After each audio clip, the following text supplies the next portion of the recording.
สิออกที่แรกนั่งตากแดด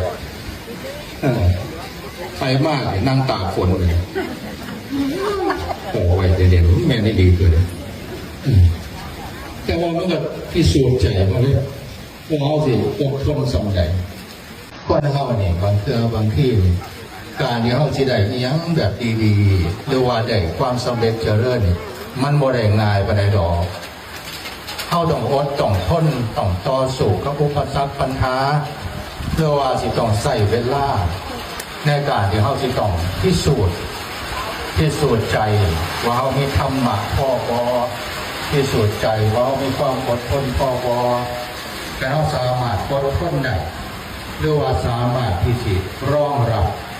ความถูกปัญหาด้วยสติด้วยปัญญาเขาก็สามารถที่จะผ่านพ้นไปสู่ความสำเร็จไปสู่ความเจริญได้